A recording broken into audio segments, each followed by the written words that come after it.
Si vous n'avez pas trop fait d'études techniques mais que vous souhaitez quand même apprendre les bases de l'intelligence artificielle, restez bien jusqu'à la fin de cette vidéo car aujourd'hui, on va regrouper 4 heures de cours de Google sur l'intelligence artificielle en à peine 10 minutes. En suivant ce cours la première fois, j'avais un peu peur que ce soit trop théorique, trop vague, mais en fait, ces 4 heures de cours m'ont vraiment permis de mieux comprendre les fondements de l'intelligence artificielle. Et au final, grâce à ce cours, j'ai été beaucoup plus performant avec des outils comme ChatGPT ou Claude et ça m'a aussi permis de balayer plein de faux concepts que j'avais sur l'IA et ça m'en a rappelé plein d'autres que j'avais complètement oubliés, que ce soit à propos de l'IA, du machine learning ou des LLM en général. Donc commençons avec le sujet le plus large, qu'est-ce que l'intelligence artificielle? Sachez-le ou non, l'intelligence artificielle est en fait un domaine d'études complet avec plein de sous-domaines, un peu comme par exemple la physique. Et l'intelligence artificielle a par exemple comme sous-domaine le machine learning, un peu comme la physique aurait comme sous-domaine la thermodynamique par exemple. En allant un peu plus loin, on voit que l'intelligence artificielle dans le machine learning a un sous-domaine qui s'appelle le deep learning. En allant un peu plus loin, on a des modèles discriminatifs. En allant encore plus loin, on a l'intelligence artificielle générative, donc l'IA générative, c'est ce que vous connaissez sûrement. Et on a également les modèles de type LLM. Et juste à l'intersection de ces deux domaines, on a toutes les technologies que vous avez l'habitude d'utiliser comme ChatGPT ou Claude. Donc voilà, les technologies avec lesquelles on travaille de plus en plus dans notre société de nos jours. Maintenant, vous allez me demander, mais qu'est-ce que le machine learning? Regardons ça ensemble. Le machine learning, c'est en fait un programme qui va utiliser une grosse quantité de données, donc on appelle ça des données d'entraînement, et elles vont utiliser ces données pour générer un modèle. Ce modèle peut être plus tard utilisé avec de nouvelles données et prédire de nouvelles données. On va faire des prédictions grâce à un modèle entraîné sur une énorme quantité de données. Laissez-moi vous donner un exemple. Dans le domaine par exemple de la vente, on va s'intéresser aux données de vente de la compagnie Nike. Vous la connaissez très bien. On va regarder toutes les chaussures, comment elles se vendent et quelles caractéristiques, à quelle période, vers quelle population, etc. Eh bien, avec ce modèle qu'on a généré, on va pouvoir utiliser ce même modèle, mais cette fois pour prédire des ventes chez Adidas. Exactement, on va pouvoir utiliser le modèle de vente de Nike pour prédire à quel point une nouvelle paire chez Adidas pourrait se vendre sur le marché. Il faut savoir ensuite que le machine learning se divise en deux sous-catégories de modèles et on va regarder ça ensemble de manière très simple. On a du coup les modèles qui sont supervisés et les modèles qui sont libres, non supervisés. Je m'explique. Les modèles supervisés sont en fait étiquetés. On rajoute des tags à chacune des données. On leur met un label, comme on pourrait dire en anglais. Donc, les modèles supervisés sont étiquetés et les modèles non supervisés, vous l'avez compris, sont libres, donc non étiquetés. On n'a pas catégorisé toutes les données qu'on lui a données. Prenons un exemple rapidement. Dans un modèle supervisé, ici, on a pris l'exemple de pourboire par type de commande. On a regardé toutes les données d'un restaurant par exemple et on a regardé le montant du pourboire et on a comparé ça avec le montant total de l'addition en bas. Donc sur l'axe horizontal, montant total de l'addition, sur l'axe vertical, montant du pourboire. Mais en fait dans ce modèle supervisé, on a labellé, on a catégorisé toutes les données qu'on a. Donc en bleu, vous avez les commandes qui ont été récupérées, c'est-à-dire qui n'ont pas été livrées, donc la personne est venue récupérer sa commande elle-même, et en jaune, vous avez les commandes qui ont été livrées.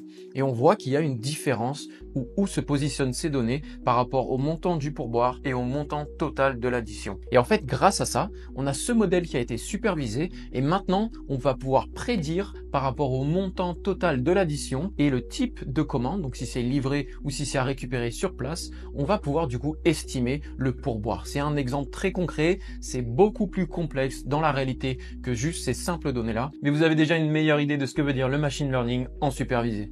Regardons maintenant un exemple de modèle non supervisé. Ici, on va regarder par exemple dans une entreprise avec l'ancienneté au travail, on va comparer ça avec le revenu. À gauche, en horizontal, vous avez le revenu et en bas, vous avez les années d'ancienneté. Bon, on parle de revenu en milliers d'euros par an, bien sûr, donc de 0 à 60 et de 0 à 20 pour les années d'ancienneté. Et donc, on peut voir en fait déjà en mettant toutes ces données qui sont pas catégorisées qu'il y a vraiment deux groupes qui se forment. Et c'est actuellement ce qui se passe la plupart du temps avec énormément de données. On voit souvent des groupes ou des clusters, pour être un peu plus précis, qui se forment quand on regarde un peu où se positionnent les données. Et du coup, on peut clairement séparer une ligne entre les deux. On voit qu'il y a un groupe qui se forme en haut, donc un groupe qui semblerait mieux performer, et un groupe qui se forme en bas. On n'a pas catégorisé ici les données, mais si on l'aurait fait, on aurait pu distinguer ça, voilà, toujours pareil en bleu et en jaune, mais avec cette fois d'autres catégories, comme par exemple l'âge, le sexe, la durée d'études, le type d'études, l'expérience au préalable dans le même type d'industrie, etc., etc. Mais du coup, à quoi pourrait servir ce modèle? Eh bien, grâce à ces deux groupes, ces deux clusters qui ont été formés, on pourrait utiliser ça pour une petite étude. Par exemple,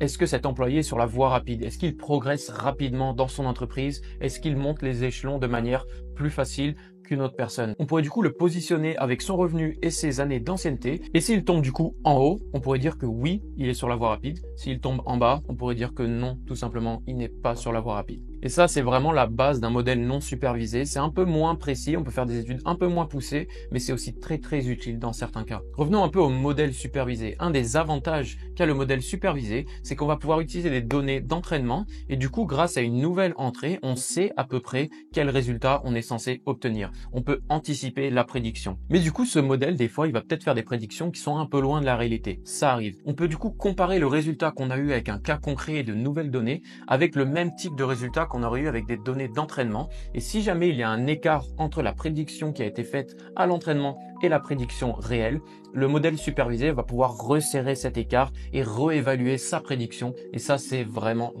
top. Continuons avec la prochaine question, donc le prochain sous-domaine.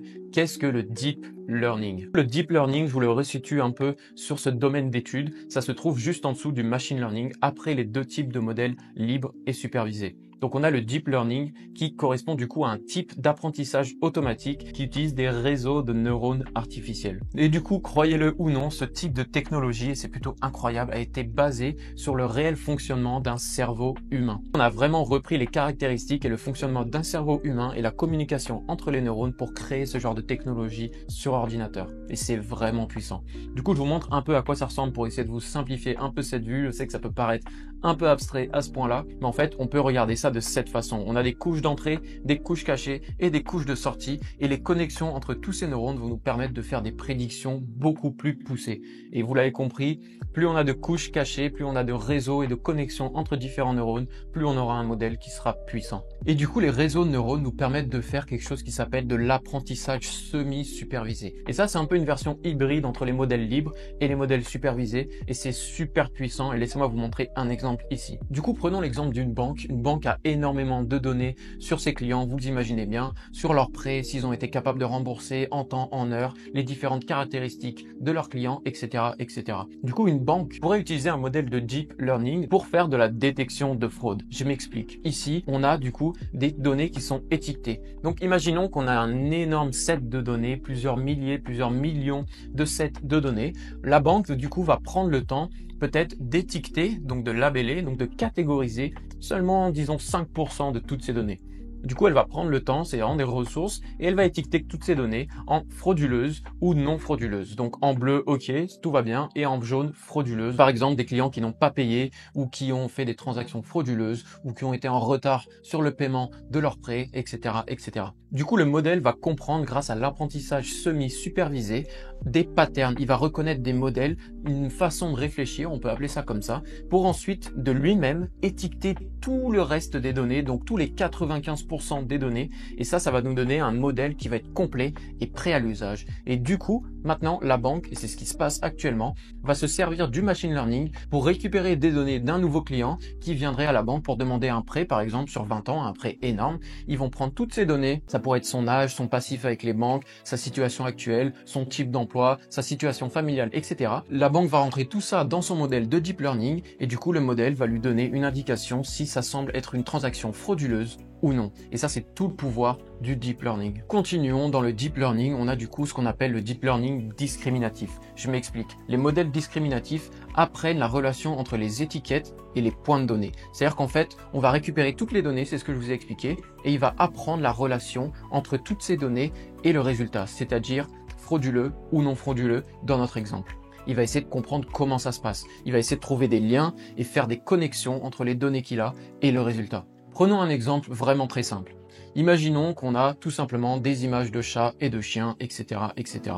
Du coup, on va récupérer une image de chien, mais avant ça, on va entraîner notre nouveau modèle avec toutes ces données. Donc il va regarder l'image d'un chien, l'image d'un chat, on va lui dire c'est un chien, c'est un chat, c'est un chien, c'est un chat. À chaque fois, l'image est étiquetée, on a labellé l'image pour le modèle, on lui a dit c'est un chat ou c'est un chien. Maintenant, on peut lui envoyer une image qu'il n'a jamais vue auparavant, on l'envoie dans le modèle et le modèle va être capable de nous ressortir c'est un chien. Ça peut vous paraître un peu léger, mais croyez-moi, c'est une avancée technologique de malade. Allons un peu plus loin. Qu'est-ce que l'IA générative? Ça, c'est le genre d'IA que vous utilisez sûrement avec toutes les nouvelles technologies qui sont sorties récemment et on va regarder ensemble ce que c'est exactement. Du coup, si on revient un peu à notre domaine d'études, l'IA générative se trouve juste en dessous du deep learning à côté de ce qu'on appelle les LLM. Donc l'IA générative, c'est des modèles d'apprentissage génératif. Et en fait, c'est un peu différent, c'est des modèles qui vont apprendre des motifs dans les données d'entraînement. En fait, ils vont essayer de retrouver des liens entre toutes les données d'entraînement qu'on va lui donner pour essayer d'en générer de nouvelles. Donc un exemple tout simple qui devrait vous parler, une entrée de texte par un prompt, on l'envoie dans un modèle génératif et il va nous générer quelque chose de complètement nouveau qu'il n'a jamais vu auparavant, mais il a généré ça en utilisant son modèle, en utilisant tous les motifs qu'il a compris entre l'entrée qu'on lui a donnée et la sortie qu'on attend de lui. Du coup, laissez-moi vous redonner un exemple très simple avec les modèles génératifs. Toujours pareil, on lui a donné des photos de chiens, des photos de chats, etc., etc. Et on lui a demandé de trouver des motifs correspondants, des patterns, vraiment des liens, des connexions entre toutes ces images. Et on n'a pas labellé ces images, on l'a laissé faire tout seul. Du coup, on a pu entraîner un tout nouveau modèle génératif avec ces images et il a tout seul, de lui-même, trouvé des liens entre ces différentes images. Donc par exemple, que sur ces images, à chaque fois, il y avait 4 pattes, une queue et 2 oreilles, etc., etc. Et que du coup, il a compris que ça ressemblait à un chien. Il n'a pas compris que c'était un chien, il a juste fait le lien entre le terme et toutes les caractéristiques qu'il a pu trouver en commun avec toutes ces images de chiens. Du coup, maintenant, on va lui donner une entrée toute simple à un générateur d'images. Donne-moi une image de chien. On va envoyer ça dans le modèle et le modèle va régénérer de toutes pièces une image de chien qu'il n'a jamais vue auparavant. On ne lui a jamais donné cette image, mais il va la générer car il a réussi à faire le lien entre toutes les caractéristiques d'un chien, ses pattes, sa queue, ses oreilles, sa truffe, sa tête, etc., etc. et les instructions qu'on lui a données en entrée. Voilà ce qu'est un modèle génératif. Du coup, un petit exemple très simple pour que vous fassiez facilement la différence entre un modèle génératif et non génératif. Un modèle non génératif nous donne souvent en sortie des données de type nombre, classification, probabilité. Voilà, c'est pas des données qui sont générées, c'est des données assez triviales, souvent 0 ou 1, ou souvent des nombres ou des probabilités. Un modèle génératif, en revanche, lui va être beaucoup plus libre et ça va être quelque chose de plus large qu'on va recevoir, ça va être plus varié les données. Donc on va avoir souvent du langage naturel, donc du texte, des images, de l'audio, ou même de la vidéo récemment. Du coup, pour résumer, l'IA générative génère de nouveaux exemples similaires aux données d'entraînement grâce aux connexions, aux liens, aux patterns qu'il a réussi à trouver entre ces différentes données d'entraînement. Du coup, on a plein de types de modèles d'IA générative et on en voit des nouveaux qui apparaissent tous les jours sur le marché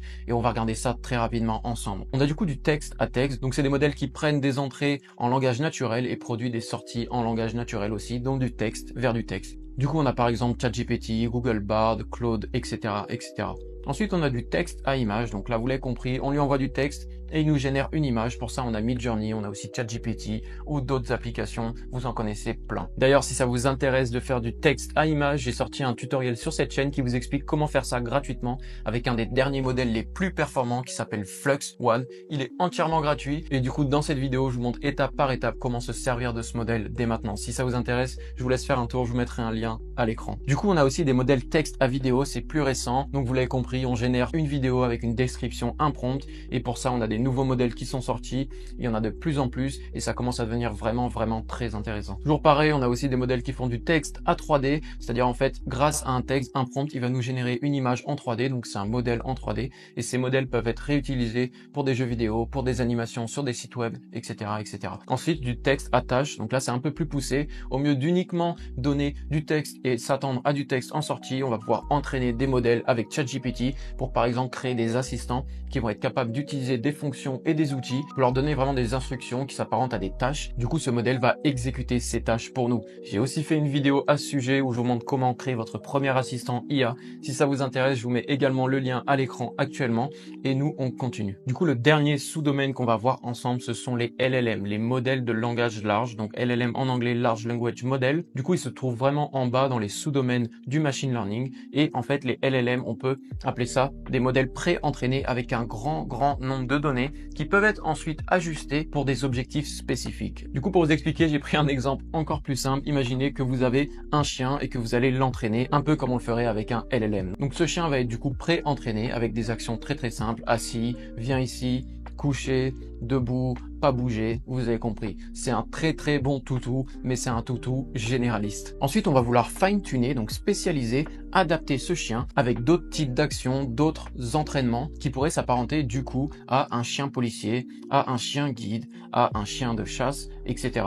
Ça, c'est un chien qui est fine-tuné, qui est ajusté, et c'est exactement la même chose qui se passe avec les LLM. Laissez-moi vous donner un autre exemple un peu plus concret. On a du coup notre modèle qui est pré-entraîné, et ce modèle a été pré-entraîné du coup avec plusieurs catégories. On pourra en prendre 4: classification de texte, réponse à des questions, résumé de documents, génération de texte. C'est ce que font la plupart des LLM à nos jours, comme ChatGPT par exemple. Et ensuite, les entreprises peuvent fine-tuner les modèles pour des domaines un peu plus précis, comme par exemple le commerce de détail, les finances, la santé, le divertissement, etc., etc. On a spécialisé le modèle qui est très générique et qui sait faire énormément de choses, et on l'a affiné pour qu'il corresponde exactement à ce qu'on veut. Laissez-moi vous donner un exemple encore plus concret qui s'applique à un use case réel. Donc comme exemple concret, on pourrait prendre le domaine de l'hospitalisation, et c'est exactement ce qui se passe actuellement. Des grands hôpitaux ou des grandes entreprises achètent, si vous voulez, des LLM à des grandes entreprises qui, eux, ont eu les ressources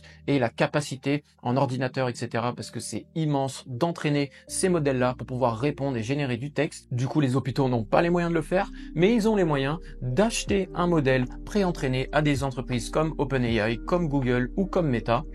Ils vont ensuite pouvoir ajuster le LLM avec ses propres données médicales. Donc, ils vont fine-tuner, ils vont ajuster ce modèle avec leurs propres données pour leur propre type de tâches et leur propre skill set spécifique, pour ensuite utiliser le LLM pour améliorer, par exemple, la précision des diagnostics. Et ça, c'est exactement ce qui se passe actuellement. Des grands groupes et des grandes entreprises récupèrent des modèles qui sont déjà entraînés par des grandes boîtes dans l'IA comme OpenAI, Google, Meta, et ils l'utilisent et ils le fine-tunent, ils l'ajustent à leurs propres besoins. Et c'est déjà la fin de cette vidéo, donc j'espère que ça vous a vraiment aidé à mieux comprendre les bases de l'intelligence artificielle. Et si vous voulez aller encore plus loin dans votre apprentissage, je vous ai sorti un guide il y a très peu de temps où j'ai passé énormément de temps à vous réunir tout ce que je sais sur le prompt engineering et pour apprendre à exploiter au maximum ces LLM comme ChatGPT. Si ça vous intéresse, je vous mets un lien dans la description. Avec ça, vous allez pouvoir apprendre de A à Z tous les fondements de l'intelligence artificielle, mais plus précisément des LLM, comment ils fonctionnent, comment on fait pour les exploiter au maximum,